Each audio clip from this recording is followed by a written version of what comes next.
तो कैसे हो मेरे चितो गाइस। आज की इस वीडियो में आपको आरपीडब्ल्यूडी एक्ट 2016 का जो है पूरा कंटेंट कराने वाला हूँ। सीडीपी की जो है बहुत महत्वपूर्ण क्लास होने वाली है। किसके लिए महत्वपूर्ण है? जो पेपर 1 और 2 की तैयारी कर रहे हैं। और ये पार्ट 29 वीडियो है हमारी। इससे पहले 28 पार्ट तक की वीडियो मैंने बना रखी है।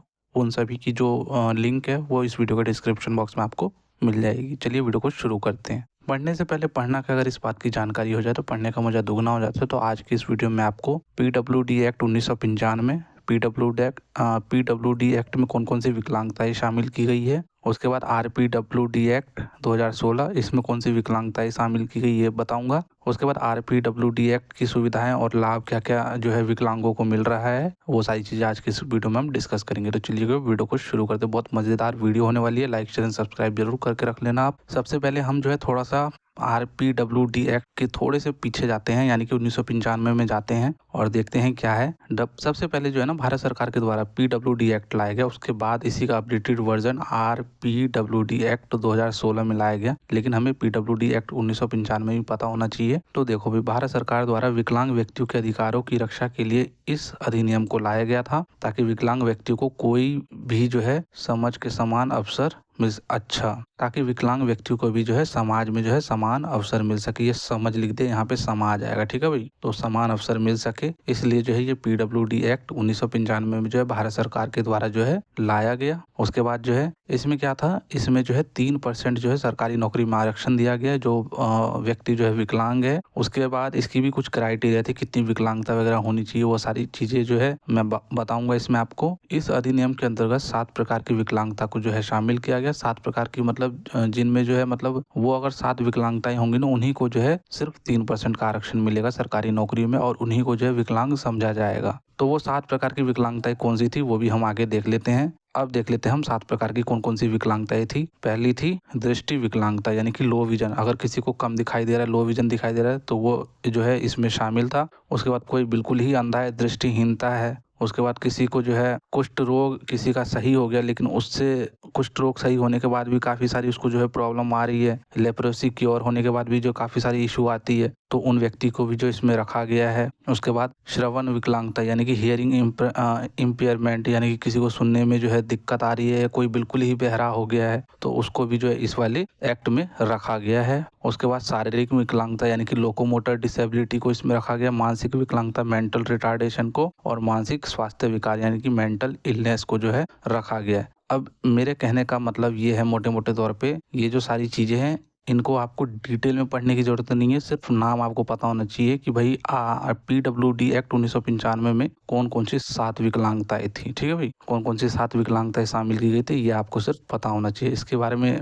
वैसे तो नाम से ही सारी चीज़ें पता चल रही है, जैसे ये सारी चीज़ें नाम से ही पता चल रही है, लेकिन इसको मैंने एक्सप्लेन ज़्यादा इसलिए नहीं किया क्योंकि ये पेपर में पूछा ही नहीं जाएगा उतना, तो फिर क्या बेनिफिट है, आप खुद सोचो। अब हम देख लेते हैं आरपीडब्ल्यूडी एक्ट 2016।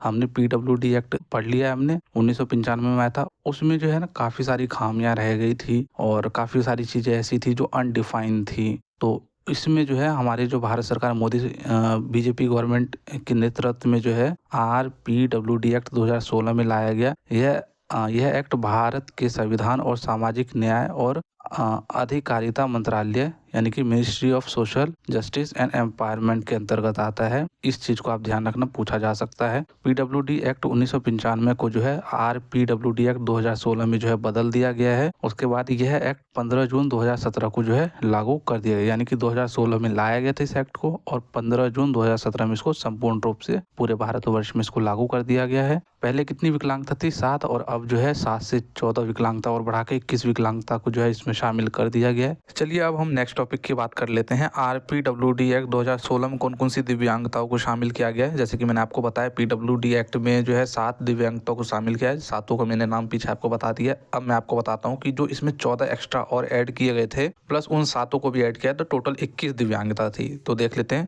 पहला है शारीरिक दिव्यांगता, यानी कि फिजिकल डिसेबिलिटी में कौन कौन से थे। इसमें थे लोकोर मोटर डिसेबिलिटी में कुष्ठ रोग से मुक्त व्यक्ति, यानी कि लेप्रोसी क्योर्ड पर्सन। ये क्या होता है कि जिन जिन बच्चों का कह रहा हूँ, जिन बंदों का जो है कुष्ठ रोग ठीक हो जाता है, तो फिर भी क्या होता है कि ठीक होने के बाद भी जो उनके हाथ पैरों की जो उंगलियां जो होती है उनमें जो है टेढ़ापन हमें देखने को मिलता है। उनकी जो त्वचा होती है वो कलरलेस हो जाती है, उनकी उंगलियां जो है सुन्न पड़ी रहती है, सुन्न पड़ जाती है। मतलब कुष्ठ रोग ठीक होने के बाद भी ये सारी दिक्कतें उनको रहती है, तो इनको भी जो है RPWD एक्ट 2016 में शामिल किया गया है। इनको भी जो आरक्षण मिलेगा सरकारी नौकरी में या सरकारी जो भी चीजें हैं ना उनमें सभी में आरक्षण इनको भी मिलेगा। उसके बाद है परम मस्तिष्क घात यानी कि सेरिब्रल पाल्सी। इसमें क्या होता है कि इसमें बेसिकली जो ये जो है एक फिजिकल डिसेबिलिटी है, जैसा कि मैंने आपको यहाँ पे बताया ही है। इसमें जो होता है इसमें पैरों में जकड़न जो है पड़ी रहती है, उसके बाद चलने में जो है कठिनाई होती है, या हाथ और पैर के जो है काम नहीं करते हैं सही से, तो वो जो है सेरिब्रल पाल्सी होता है,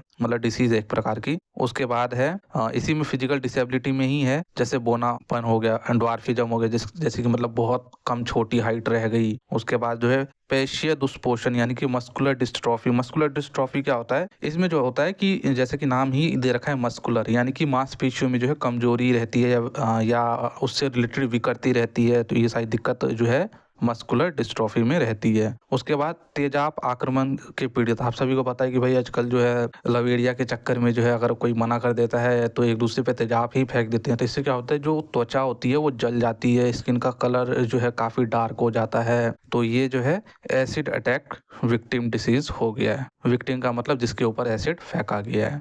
उसके बाद जो है दृष्टि बाधित दिव्यांगता में जो है जैसे अंधापन हो गया, किसी को आंखों से दिखाई ही नहीं दे रहा है, या किसी को लो विजन है, मतलब किसी को बहुत कम दिखाई दे रहा है, मतलब आप बहुत पास, आपने देखा होगा कि कई बार जो है बंदे बिल्कुल पास लाके ऐसे देखते तब उनको दिखाई देता है, तो वो लो विजन हो गया, उनको भी इसमें जो है शामिल किया गया है इस एक्ट में। उसके बाद है श्रवण हानि में जो है कोई बंदा डीफ है जिसको सुनाई ही नहीं दे रहा है, या कोई ऊंचा सुनने वाला व्यक्ति है, जैसे कभी कभार आपके घर में भी आपके पेरेंट्स बोलते हैं ऊंचा सुन रहा है क्या, सुनाई नहीं देता, मैं इतनी देर से आवाज लगा रही, स्पेशली ये मम्मियाँ बोलती है। तो इसमें जो है ऊंचा जो सुनता है, मतलब एक ही बात, मतलब उसके सामने भी उसके मतलब उसके पीछे रहोगे ना किसी भी व्यक्ति के, तो उसके मतलब पास में जाके बोलोगे ना अबे भाई सुन ले, तो उसको सुनाई नहीं देगा। तो इसमें गलती जो है उस बंदे की नहीं है, उसको जो है ऊंचा सुनने की आदत है। कई बंदे तो ठक्कर भी होते हैं, ठक्कर का मतलब वास्तव में जो होता है क्या होता है। उसके बाद है वाक और भाषा दिव्यांगता यानी कि speech and language disability. Speech and language disability में क्या होता है, इसमें जो है बोलने में कठिनाई आती है, बेसिकली बोलने में कठिनाई आती है, और जो नॉर्मल बंदे बोलते हैं ना उससे अलग बोलते हैं इसमें, जैसे नॉर्मल बोली से अलग बोलते हैं जो दूसरों को समझ में नहीं आती है, जैसे फ्री फायर खेलेगा, खेलेगा फ्री फायर, फ्री फायर खेलेगा, मतलब इसको 2-4 बार जब तक आप सुन नहीं लोगे तब तक आपको समझ ही नहीं आएगा। आपने ये वाली रील देखी होगी। उसके बाद है दूसरा बौद्धिक दिव्यांगता यानी कि इंटेलेक्चुअल डिसेबिलिटी में क्या आता है, इसमें आता है स्पेसिफिक लर्निंग डिसेबिलिटी यानी कि विशिष्ट अधिगम दिव्यांगता। इसमें क्या होता है, इसमें जो है ना कोई भी बच्चा है या कोई भी व्यक्ति है उसको जो है भाषा बोलने या लिखने में दिक्कत आती है, जैसे कि मैंने आपको जो है अक्षमता के प्रकार जो डिसेबिलिटी थे एक मैंने टॉपिक करा रखा है, उसमें आप इस वीडियो के प्ले लिस्ट में जाओगे ना, इस वीडियो के नहीं, इस वीडियो के डिस्क्रिप्शन बॉक्स में जो प्लेलिस्ट का लिंक है उसमें जो जब जाओगे ना उसमें अक्षमता के प्रकार काफी सारे अक्षमता मैंने डिसलेक्सिया, डिस्ग्राफिया, डिसकैलकुलिया, फेजिया ये सब मैंने कराया है। तो इसमें हमारा स्पेसिफिक लर्निंग डिसेबिलिटी कौन कौन सा होता है, जैसे डिसलेक्सिया हो गया, डिस्ग्राफिया हो गया, डिसकैलकुलिया हो गया, फेजिया हो गया, ये क्या होते हैं वो मैंने अक्षमता के प्रकार वाले वीडियो में करा रखा है, उसमें आप जाके देख सकते हो, डिटेल में कराया है बिल्कुल। उसके बाद है स्वपरायणता यानी कि ऑटिज्म स्पेक्ट्रम डिसऑर्डर। इसमें क्या होता है कि इसमें बेसिकली होता है कि कार्य में ध्यान नहीं लगता है उसका, वो कंसंट्रेट नहीं कर पाता किसी चीज़ को, किसी से जब रिश्ता भी उसका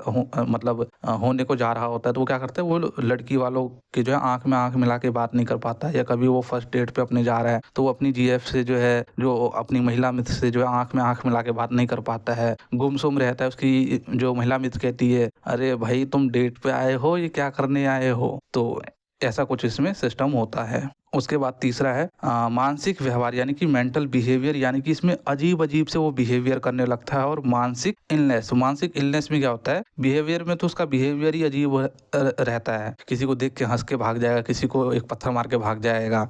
और मानसिक इलनेस में क्या रहता है कि वो जो है खुद से बात करेगा, वो भ्रमित रहेगा किसी भी चीज में, कि मतलब उसको मतलब बहुत सारे भ्रम रहेंगे उसके, किसी भी चीज से डर के भाग जाएगा, मतलब अगर गाय को भी देखेगा ना, गाय को भी ऐसे छुएगा डर के भाग जाएगा, उसके बाद इसमें भी जो है बंदा गुमसुम रहता है। उसके बाद है चीरकारी तंत्रिका दशाएं, यानी कि क्रोनिक न्यूरोलॉजिकल कंडीशन में कौन कौन सी जो है डिसऑर्डर आते हैं। ये बेसिकली 2 डिसऑर्डर आते हैं इसमें, बहु स्क्लेरोसिस, मल्टीपल स्क्लेरोसिस और पार्किंसन डिसीज, पार्किंसन रोग। दोनों क्या होता है वो देख लेते हैं। पहला बहु यानी कि मल्टीपल स्क्लेरोसिस क्या होता है, इसमें बेसिकली जो होता है दिमाग और जो रीढ़ की हड्डी होती है ना, दोनों का समन्वय नहीं बैठ पाता है, और इसमें जो है समन्वय बैठाने में जो है किसी व्यक्ति को जो जिसमें ये प्रॉब्लम है उसको दिक्कत आती है। उसके बाद पार्किंसन रोग में क्या होता है कि पार्किंसन रोग में जो हाथ और पाँव की जो मांसपेशियां होती है ना, उसमें जकड़न सा हो जाता है, और उसके बाद जो तंत्रिका तंत्र प्रणाली होती है ना हमारी नर्वस सिस्टम, उससे संबंधित कई सारे इश्यूज जो है हमें इसमें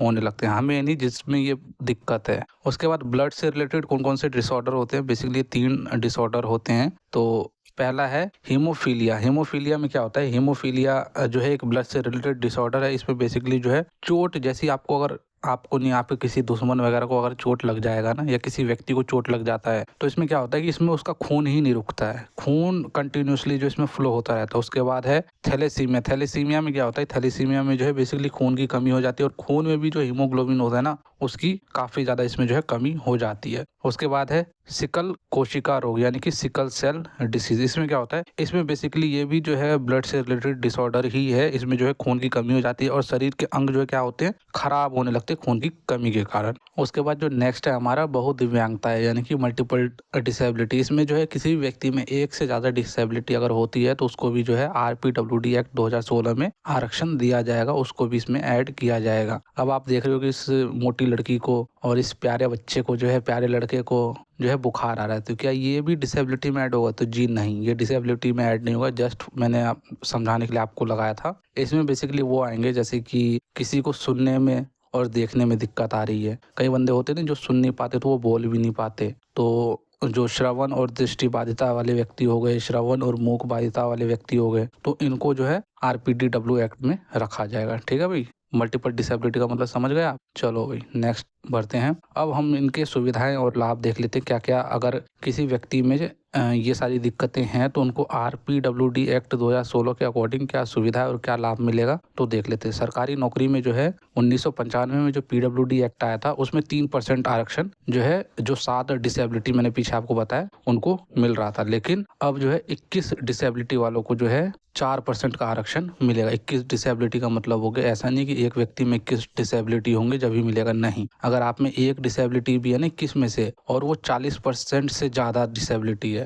तो जो है आपको जो है इसका आरक्षण मिलेगा। सरकारी योजनाओं में नौकरियों में लाभ पाने के लिए 40% दिव्यांगता होना अनिवार्य है। नियम का उल्लंघन करने पे आपको जो है कड़ा प्रावधान भी है। कई बच्चे ऐसे होते हैं ना, कई बंदे कि वही सरकारी नौकरी के चक्कर में जो है इसका जो है फर्जी तरीके से सर्टिफिकेट बना लेते हैं। अगर इस तरीके से आप करते हो और पकड़े जाने पे आपको अच्छा खासा लपेटेगी गवर्नमेंट। उसके बाद है विकलांग व्यक्तियों के साथ भेदभाव एक अपराध माना गया, यानी कि कोई भी नॉर्मल व्यक्ति अगर विकलांग व्यक्ति के साथ भेदभाव करता है, और यदि उनके जो आयोग होते हैं उनको मालूम चल गया है, उस व्यक्ति ने जो है केस डाल लिया, तो उस पर जो है कड़ा जो है क्या होगा, जो उस पर जो है एक्शन लिया जाएगा। समावेशी शिक्षा और रोजगार का भी प्रावधान जो है दिव्यांग व्यक्तियों के लिए किया गया है। 6 से 18 वर्ष तक के बच्चों के लिए जो मुफ्त एवं अनिवार्य यानी कि फ्री एंड कंपल्सरी एजुकेशन का जो राइट टू एजुकेशन एक्ट 2009 में मैंने आपको पढ़ाया ही था। उसके बाद है सार्वजनिक स्थलों को जो है इन व्यक्तियों के लिए जो है सुविधाजनक बनाया है, ताकि जो है इनके लिए क्या क्या की सुविधा की है गवर्नमेंट ने, जैसे कि रैंप बनाया। आप स्कूल में जाते हो तो वहाँ पे भी आप रैंप देखते हो। जैसे आप कहीं मतलब किसी भी कार्यालय वगैरह सरकारी कार्यालय जाओगे तो वहाँ पे भी आपको रैंप देखने को मिलेगा। उसके बाद विशेष शौचालय आपको देखने को मिलेंगे, व्हील चेयर। अगर आप दिल्ली या कलकत्ता जैसे शहर में रहते हो, यहाँ पे आपने देखा होगा कि जो मेट्रो में जो सुविधा होती है उसमें जो है व्हील चेयर की भी सुविधा होती है। अगर कोई भी दिव्यांग व्यक्ति है तो उसको जो है व्हील चेयर जो है वॉलंटियर के साथ में प्रोवाइड किया जाता है, और अन्य सुविधाओं का भी प्रावधान